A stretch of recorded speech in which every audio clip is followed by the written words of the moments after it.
चलो जी, एक्सरसाइज 13.1 का second question करते हैं। सेकंड क्वेश्चन करने से पहले आप डेफिनेटली फर्स्ट क्वेश्चन अच्छे से देख लेना, क्योंकि फर्स्ट क्वेश्चन में मैंने बहुत अच्छे से एक्सप्लेन किया कि डायरेक्ट प्रोपोर्शन हमारा होता क्या है। ये क्वेश्चन सेकंड क्वेश्चन भी हमारा डायरेक्ट प्रोपोर्शन से रिलेटेड है। क्वेश्चन देखिए, if A and Y vary directly vary करते हैं, मतलब डायरेक्ट प्रोपोर्शन में है ये। Find the missing value of A B C. यहाँ टेबल में हमें दिया हुआ है और हमें ए बी सी की वैल्यू फाइंड आउट करनी है। डायरेक्ट प्रोपोर्शन में इट मीन्स हमारे पास x अपॉन वाई की वैल्यू जो है कांस्टेंट रहेगी और पॉजिटिव रहेगी। यहाँ पे मैंने लिख भी दिया, ये लाइन आप लोग हमेशा मेंशन करोगे। यहाँ पे लिखोगे since x and y very directly therefore the ratio of x upon Y should be constant and positive. तो यहाँ से हमारे पास फॉर्मूला क्या आता है, x1 upon y1 equals to x2 upon y2। ठीक है, अभी देखो जो हमारे पास फर्स्ट यहाँ पे देखो, ये जो 4 है ये है हमारे पास x1, तो ये है हमारे पास x2, ये है हमारे पास y1, तो ये है हमारे पास y2। फॉर्मूले में वैल्यूज पुट करते हैं फटाक से। टेबुलर फॉर्म में देखो 4 है हमारे पास x1, तो 18 है हमारे पास y1। देखो यहाँ पे हम x को, तो इस रो में हम y को रिप्रेजेंट कर रहे हैं। तो x2 है हमारे पास 6 और y2 है हमारे पास a। फॉर्मूले में जल्दी से वैल्यूज पुट करते हैं। 4 अपॉन 18 जो कि है इक्वल रहेगा 6 अपॉन a के। अब हमें a की वैल्यू फाइंड आउट करनी है, तो हम क्रॉस मल्टीप्लाई करेंगे। 4 को a से मल्टीप्लाई करेंगे, 4 into a that is equal to 6 को मल्टीप्लाई करेंगे 18 के साथ। हम 6 को 18 से मल्टीप्लाई नहीं कर रहे, क्योंकि अभी हम 4 की ट्रांसपोजिंग करेंगे। पहले राइट हैंड साइड देखो, ये a से मल्टीप्लाई हो रहा था, तो इधर आके ये क्या करेगा, डिवाइड करेगा। यहाँ पे लेफ्ट हैंड साइड में हम सिर्फ a रहने देते हैं। a equals to 6 into 18 divide by 4। इसको अब रिड्यूस कर लेते हैं 2 की टेबल से। 2 2 ज़ा 4, 2 3 ज़ा 6, 2 1 ज़ा 2, 2 9 ज़ा 18, और 9 को 3 से मल्टीप्लाई कराओगे तो a की वैल्यू आपके पास क्या आ जाती है, 27। यहाँ पे हम साइड में मेंशन कर लेती हूँ, a हम लोगों ने फाइंड आउट कर दिया 27 है अभी हमारे पास। अब हमें नेक्स्ट टाइम क्या करना है, अभी हमें b की वैल्यू फाइंड आउट करनी है। b की रो है हमारे पास 3, तो फॉर्मूला हम ज़्यादा चेंज नहीं कर रहे। जहाँ पे x2 और y2 रखा था ना, उसके प्लेस पे अभी हम रख देते हैं x3 डिवाइड बाई y3। ठीक है, फॉर्मूला हम वही रखने वाले, x1 upon y1 equals to x3 upon y3। ठीक है, यहाँ पे वैल्यूज़ पुट करते हैं। x1 है 4, तो y1 है 18, ये इक्वल होगा b अपॉन 36 के। ठीक है, अब हम करते हैं क्रॉस मल्टीप्लाई। 4 की मल्टीप्लाई करेंगे 36 के साथ, तो b की मल्टीप्लाई कराएंगे 18 के साथ।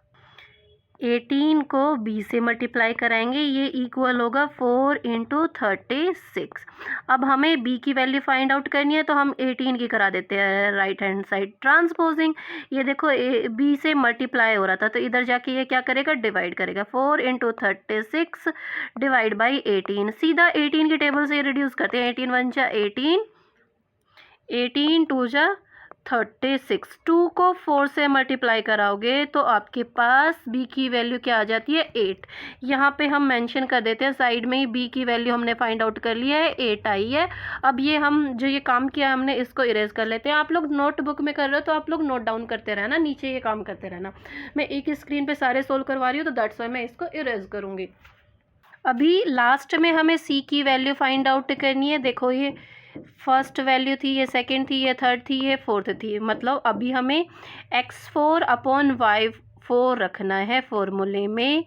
यहाँ पे हम लिख देते x4 अपॉन y4, ये इक्वल होगा x1 अपॉन y1 के। ठीक है, चलो अभी वैल्यूज पुट कर देते हैं। x1 है हमारा 4, तो y1 है हमारा 18, that is equal to x4 क्या है 14, तो y4 क्या है c। अभी हम क्या करते हैं, क्रॉस मल्टीप्लाई कराते हैं।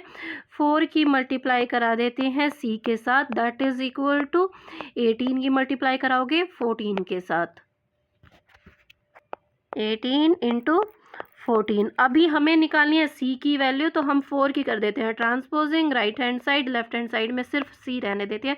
सी इक्वल्स टू 18 इंटू 14। देखो ये जो 4 इधर गया राइट हैंड साइड, ये सी से मल्टीप्लाई हो रहा था, तो इधर जाके ये क्या करेगा, डिवाइड करेगा। अब इसको रिड्यूस करते हैं, 2 की टेबल से रिड्यूस करते हैं।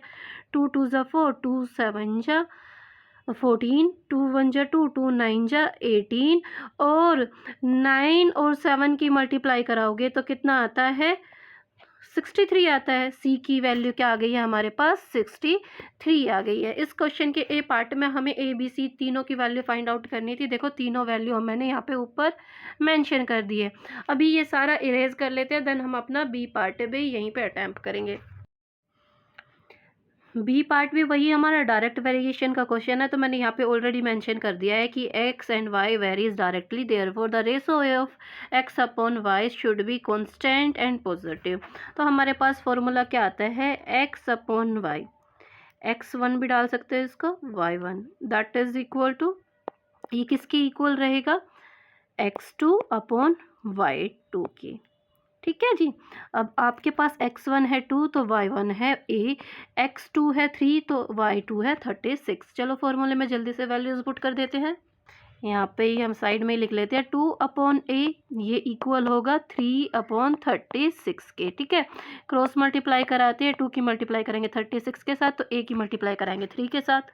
हमने 3 को मल्टीप्लाई कराना है a के साथ, that is equal to, equal का साइन लगाएंगे ना क्रॉस मल्टीप्लाई में, हम यही करते हैं, 2 को मल्टीप्लाई कराएंगे 36 के साथ। अब क्वेश्चन के अकॉर्डिंग हमें ए की वैल्यू फाइंड आउट करनी है, तो जो ये 3 है इसके ट्रांसपोजिंग कर देते हैं राइट हैंड साइड, ये ए से मल्टीप्लाई हो रहा था तो इधर आके ये क्या करेगा, डिवाइड करेगा। 2 इंटू 36 को 3 से डिवाइड करेंगे। देखो 3 की टेबल से रिड्यूस कर लेते हैं, 3 1 ज़ा 3, 3 1 ज़ा 3, 3 2 ज़ा 6, और 12 को 2 से मल्टीप्लाई करेंगे तो हमारे पास ए की वैल्यू क्या आ जाती है, 24। एक पार्ट हमारा जो है सोल्व हो गया। यहाँ पे मैं ऊपर मेंशन कर लेती हूँ, ए की वैल्यू आ चुकी है 24। मैं ये रब करूँगी, आप लोग क्या करोगे, नीचे नोटबुक में सोल्व करोगे। ठीक है, इरेज नहीं करोगे। अब आपको क्या करना है, अभी आपको फाइंड आउट करना है बी की वैल्यू। तो ये हमारे पास थर्ड कॉलम में है, तो यहाँ पे मैं इक्वल का साइन लगा के आगे लिखवा रही हूँ, x3 इक्वल अपॉन ये इक्वल होगा x3 अपॉन y3 के। देखो हम x1 अपॉन y1 की वैल्यू से भी यूज़ कर सकते हैं, बट जो हमारे पास सेकंड वाले कॉलम में ना वैल्यू दोनों दी हुई है, यहाँ पे फर्स्ट कॉलम में हमें a की वैल्यू रखनी होगी। ओके, या फिर हम ऐसा करते हैं, हम ए की वैल्यू फाइंड आउट तो कर ही चुकी है, ए के प्लेस पे हम यहाँ पे ना मेंशन कर लेते हैं, ए के प्लेस पे हमारी वैल्यू आ चुकी है 24। ठीक है, अब हम इस फॉर्मूले को ही अप्लाई कर सकते हैं, x1 upon y1 equals to x3 upon y3। इसी फॉर्मूले से कराते हैं, वरना आप लोगों को कन्फ्यूज़न हो जाएगी। ठीक है, अच्छा चलो फॉर्मूले में वैल्यूज़ पुट करते हैं। x1 है हमारे पास 2, तो y1 जो हमने फाइंड आउट किया था ना ए की वैल्यू, वो पुट करेंगे, 24 आया, ए के प्लेस पे 24 रखा मैंने, that is equal to x3 है b, तो y3 है 84। अब हम करेंगे, क्या करेंगे जी, क्रॉस मल्टीप्लाई कराएंगे, b की मल्टीप्लाई कराएंगे 24 के साथ, 24 इंटू बी, ये हमारे पास इक्वल होगा 2 की मल्टीप्लाई कराएंगे 84 के साथ। अब हमें b की वैल्यू फाइंड आउट करनी है, तो हम क्या करेंगे, इस 24 की ट्रांसपोजिंग कर देते हैं राइट हैंड साइड, ये इधर जाके डिवाइड करेगा क्योंकि ये b से हो रहा था multiply. b equals to 2 into 84 divide by 24। अब इसको ना आप 12 की टेबल से रिड्यूस करा लीजिए, 12 2 ज़ा 24 और 12 7 ज़ा 84। अब 2 से 2 कैंसिल हो जाएगा। इस तरह से b की वैल्यू क्या आई है, हमारे पास 7 आई है। यहाँ पे ऊपर मैं लिख भी लेती हूँ, b की वैल्यू आई है हम लोगों के पास 7। चलो अभी हमें c की वैल्यू भी फाइंड आउट करनी है, तो मैं ये इरेज कर देती हूँ। c देखो c कौन से कॉलम में है हमारे पास, x4 और y4 वाले कॉलम में है। तो फॉर्मूला में हम इतना ही चेंज करेंगे, यहाँ हम लिखेंगे x4 अपॉन y4। ठीक है, चलो फॉर्मूले में वैल्यूज पुट करते हैं। x1 है हमारे पास 2, तो y1 है 24, ये इक्वल होगा x4 क्या है 25, तो y4 है इस बार c।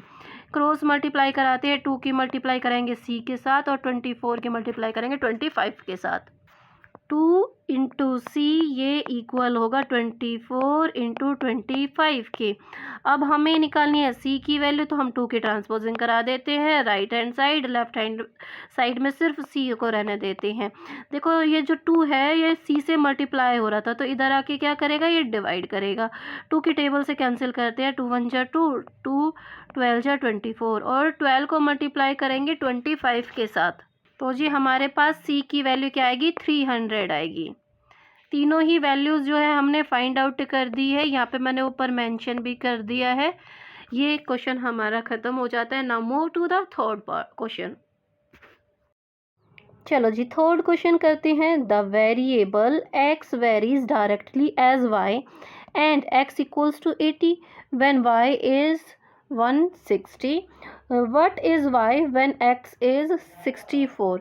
यहाँ पे हमें सीधा सीधा बताया गया है जो x है ना वो वेरी करता है डायरेक्टली, मतलब डायरेक्ट वेरिएशन का ये क्वेश्चन है। डायरेक्ट वेरिएशन के क्वेश्चन को हम टेबल बना के करते हैं, यहाँ पे हम टेबल बना लेते हैं फटाक से। चलो टेबल में वैल्यूज़ पुट करते हैं। यहाँ पे देखो ऑलरेडी मेंशन है कि x है 80, तो x जहाँ पे है यहाँ पे हमने 80 लिख दिया, तो y है 160, यहाँ पे हमने लिखा 160। अब x इज़ 64 दे रखा है, तो x जहाँ पे है ऊपर वाली रो में तो हम 64 लिख देते हैं। y हमें फाइंड आउट करना है, तो ये क्वेश्चन मार्क है, इसका नाम हम y2 ही रख देते हैं। सेकेंड कॉलम में है ना y की वैल्यू। अब मैंने यहाँ पे ऑलरेडी लिख दिया, since x and y varies directly therefore the ratio x upon y should be constant and positive. मैंने आपको कई बार बताया है, तभी आप लोग फॉर्मूला रखोगे जब ये लाइन आप लोग लिख दोगे। ठीक है, तो अभी हम फॉर्मूला रखते हैं x1 upon y1 equals to x2 upon y2। अब सभी चीज़ें आपको पता है, फॉर्मूला में वैल्यूज पुट कर देते हैं। x1 है 80, तो y1 है 160। 80 upon 160 that is equal to, ये किसके इक्वल होगा, x2 है 64 और y2 हमें नहीं पता, ये है क्वेश्चन मार्क, तो y2 ही इसको रहने देते हैं। अब हम करेंगे क्रॉस मल्टीप्लाई। 80 को मल्टीप्लाई कराना है y2 के साथ, that is equal to 80 y2 मैंने कर दिया है, या फिर बीच में लगा दो मल्टीप्लाई का sign. That is equal to, cross multiply में हम इक्वल का साइन लगाते हैं ना, 160 को मल्टीप्लाई कराना है 64 से। अब क्वेश्चन के अकॉर्डिंग हमें y2 की वैल्यू फाइंड आउट करनी है, तो हम 80 की करा देते हैं ट्रांसपोजिंग राइट हैंड साइड। देखो ये 80 y2 से मल्टीप्लाई हो रहा था, तो इधर जाके ये क्या करेगा, डिवाइड करेगा। लेफ्ट हैंड साइड में सिर्फ हम रहने देते हैं y2 को ही। अभी लगाते हैं इक्वल का साइन, 160 इंटू 64 डिवाइड बाई जो 80 हमारा मल्टीप्लाई में था लेफ्ट हैंड साइड, वो इधर आके डिवाइड करेगा। 0 से 0 कैंसिल की, 8 1 जा 8, 8 2 जा 16। अब क्या करोगे, 2 की मल्टीप्लाई कराओगे 64 के साथ, तो आपके पास y2 की वैल्यू क्या आ जाती है, 2 की मल्टीप्लाई कराएंगे 64 से तो 128, ये आ जाती है जी आपकी y2 की वैल्यू। Now move to the next question. चलो जी फोर्थ क्वेश्चन करते हैं। p varies directly as the square of q and p is equal to 4 and q is equal to 2/3। Find p when q equals to 8/3। यह case हमारे पास दूसरा है। यहाँ पे हमें बताया गया p वेरी करता है, डायरेक्टली तो वेरी करता है बट स्क्वायर ऑफ q के वेरी करता है। तो इन दैट केस हम लिखेंगे p इक्वल्स टू, जो है कांस्टेंट को मल्टीप्लाई कराएंगे क्यू स्क्वायर से। इस तरह से हम निकालते हैं कि एक नंबर किस तरह से दूसरे नंबर के स्क्वायर के वेरी करता है। ठीक है, p वेरी करता है, यहाँ पे हमें दे रखा है p वेरी करता है क्यू के स्क्वायर से, तो p equals to k into Q square यहाँ हमारे पास आता है। यहाँ पे हम साइड में ब्रैकेट में रीज़न भी मेंशन कर देंगे। यहाँ पे p varies directly as the square of q, जो कि हमें क्वेश्चन में गिवन था। तो अब आपको पता है क्या होती है, कांस्टेंट होता है, तो कांस्टेंट की वैल्यू फाइंड आउट करेंगे। देखो क्वेश्चन में हमें p क्या दे रखा है, 4 दे रखा है, तो p के प्लेस पे हम यहाँ पे जो हमने ये फॉर्मूला लिखा है यहाँ पे हम 4 लिख देंगे, that is equal to k को k रहने देंगे। जो q है उसकी वैल्यू है हमारे पास 2/3। तो अब जो q के प्लेस पे हम इनटू में लिख देते हैं 2/3, और इसका स्क्वायर कराना है तो होल स्क्वायर कर देते हैं, q का पूरी टर्म का स्क्वायर कराना है ना हमें। तो अभी ये जो 4 है ये एज इट इज आएगा k इंटू, अभी ये जो है स्क्वायर ओपन करेंगे, ये न्यूमरेटर और डिनोमिनेटर दोनों का ही होता है, 2 को 2 से मल्टीप्लाई कराया तो 4, 3 को 3 से मल्टीप्लाई कराया तो 9। अब हमें निकालनी है k की वैल्यू, तो हम ट्रांसपोजिंग करा देते हैं।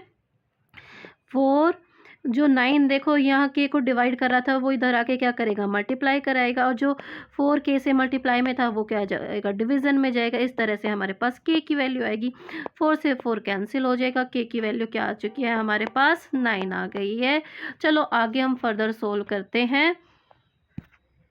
फॉर्मूला हम वही यूज़ करने वाले हैं, p equals to k into Q square, क्योंकि वही काम हमारे पास है, p वेरी करता है directly as a square of q। ठीक है, अब देखो अब सेकंड केस में हमें p की वैल्यू फाइंड आउट करनी है। p हमारे लिए क्वेश्चन मार्क है तो इसको p ही रहने देते हैं, that is equal to k की वैल्यू हम फाइंड आउट कर चुके हैं, तो k की वैल्यू रख देते हैं 9 इंटू, इस बार हमें q क्या दे रखा है, 8/3, 8/3 का होल स्क्वायर करा देते हैं। ठीक है, p equals to 9 as it is आएगा, इनटू में 8 को 8 से मल्टीप्लाई कराए तो 64, और डिनोमिनेटर में 3 को 3 से मल्टीप्लाई कराए तो 9। अब 9 से 9 कैंसिल हो जाता है, इस तरह से p की वैल्यू हमारे पास कितनी आती है, 64। This is our final answer. Fifth question करते हैं, a man takes 15 rounds of a garden to cover a distance 1170 metre, find the distance covered by him in 32 rounds. कहते हैं कि एक मैन जो है 15 राउंड लेता है गार्डन के, तो वो डिस्टेंस कितना कवर करता है, 1170 मीटर। अब हमें बताना है कि अगर वो 32 राउंड लेगा तो वो कितना डिस्टेंस कवर करेगा। अब मैं बोल दूँ तो डाटा है हमारा डायरेक्ट वेरिएशन में। देखो 15 राउंड थे तो उसने कवर किया 1170 मीटर। अब जब राउंड बढ़े हैं पार्क के तो डेफिनेटली डिस्टेंस भी बढ़ेगा।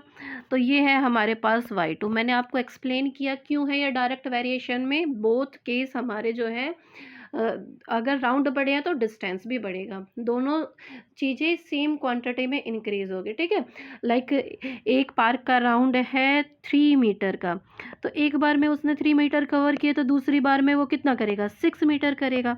इसलिए डायरेक्ट वेरिएशन में हमारे पास डाटा ये बस मैंने आपको एक्सप्लेन करने के लिए किया था। चलो अब इसको सोल्व करते हैं। अब क्योंकि डाटा है हमारे पास डायरेक्ट वेरिएशन में, तो हम लिखेंगे कि हमारे पास x/y की वैल्यू जो है कांस्टेंट रहने वाली है और पॉजिटिव रहने वाली है। तो यहाँ से हमारे पास फॉर्मूला क्या आता है, x1/y1 इक्वल होगा हमारा x2/y2 के।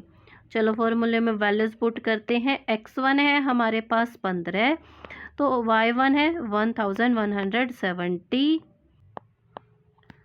That is equal to, equal का साइन लगाएंगे ना, x2 क्या है 32 है और y2 है क्वेश्चन मार्क, इसको y2 ही रहने देते हैं। अब हम करेंगे क्रॉस मल्टीप्लाई, 15 की मल्टीप्लाई करानी है हमें y2 के साथ, दैट इज इक्वल टू 32 की मल्टीप्लाई कराएंगे हम 1170 के साथ।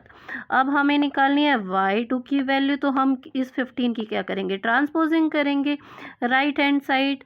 ये देखो इधर y2 के साथ मल्टीप्लाई हो रहा था ना, तो इधर जाके ये क्या करेगा, डिवाइड करेगा। हम इसको डिवाइड करा देते हैं 15 से। हम क्या करते हैं, सीधा 15 की टेबल से इसको डिवाइड करके देख लेते हैं। 15 की टेबल में ये आता है 78 पे। अब हम क्या करेंगे, 78 की मल्टीप्लाई कराएंगे 32 के साथ, तो हमारे पास 2496 आएगा y2 की वैल्यू। y2 क्या है, डिस्टेंस है, और डिस्टेंस किस में है, मीटर में, तो ये हमारा मीटर में आंसर आएगा। ओके, सिक्स्थ क्वेश्चन करते हैं।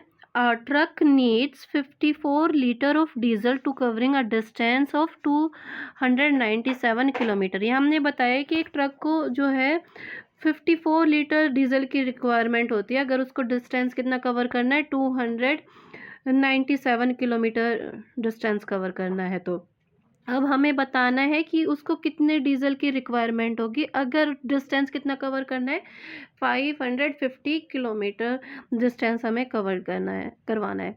तो जो डीजल रिक्वायर है इन लीटर उसको हम एक्स ले रहे हैं। तो फर्स्ट टाइम में तो डीजल कितना दे रखा है, 54 दे रखा है, और दूसरी बार हमें डीजल इस बार हमें फाइंड आउट करना है तो इसको हम x2 लेंगे। ठीक है, डिस्टेंस जो है 54 लीटर डीजल में कितना डिस्टेंस कवर करता है, 297 किलोमीटर। ठीक है, तो दूसरा डिस्टेंस हमें दे रखा है 550 किलोमीटर डिस्टेंस कवर करेगा। उसके लिए हमें क्या निकालना है, डीजल निकालना है। अब आपको पता है कि डाटा जो है हमारा है डायरेक्ट वेरिएशन में, तो हम यहाँ पे ये लाइन लिख देंगे, since A X and Y varies directly therefore the ratio X upon Y should be constant and positive. तो यहाँ से हमारे पास फॉर्मूला क्या आता है, x1 अपॉन y1 इक्वल होगा x2 अपॉन y2 के, क्योंकि डाटा जो है हमारे पास डायरेक्ट वेरिएशन में है। यहाँ फॉर्मूले में वैल्यूज पुट करते हैं, x1 दे रखा है 54, तो y1 दे रखा है 297, that is equal to x2 ही रखेंगे, ये हमें नहीं पता, y2 पता है 550। अब क्रॉस मल्टीप्लाई कराएंगे। अभी हम लोग 54 की मल्टीप्लाई करानी है हमें 550 से, दैट इज इक्वल टू, और x2 की मल्टीप्लाई कराएंगे हम 297 से। अब हमें निकालनी है x2 की वैल्यू, तो क्यों ना हम 297 की ट्रांसपोजिंग कर लेते हैं। इस बार लेफ्ट हैंड साइड इसके ट्रांसपोजिंग कर लेते हैं। ये इधर लेफ्ट हैंड साइड आएगा तो ये डेफिनेटली डिवाइड करेगा, क्योंकि ये जी x2 से मल्टीप्लाई हो रहा था। तो 54 इंटू 550 को डिवाइड करेंगे अगर हम 297 से, तो हमारे पास x2 की वैल्यू आएगी। चलो रिड्यूस कराते हैं, ये दोनों ही 11 की टेबल पे आते हैं। 11 2 ज़ा 22 और 11 7 ज़ा 77। अब 11 5 जा 55 और 10 की 10 एज इट इज़। अभी देखो इसको ना सीधा 27 की टेबल से ही रिड्यूस करा देते हैं। 27 1 जा 27, 27 2 जा 54। अब आप न्यूमरेटर में देख रहे हो 2 और 50 रहता है, 2 और 50 की मल्टीप्लाई कराते हो तो क्या आता है, 100 आता है। जो है हमारे पास x2 की वैल्यू क्या आ गई है, 100 आ गई है। देखो x1 जो हमारे पास 54 है वो लीटर में था, तो ये x2 भी हमारे पास लीटर में आएगा। यहाँ लीटर का साइन भी लगा देंगे। इस वाली वीडियो में मैं आपको यहीं तक कराऊंगी। अगर मेरी वीडियो आप लोगों के लिए हेल्पफुल रहती है तो इसको ज़्यादा से ज़्यादा लाइक करें और दोस्तों के साथ शेयर करें। मिलते हैं नेक्स्ट वीडियो में। Till then bye bye, take care, stay connected.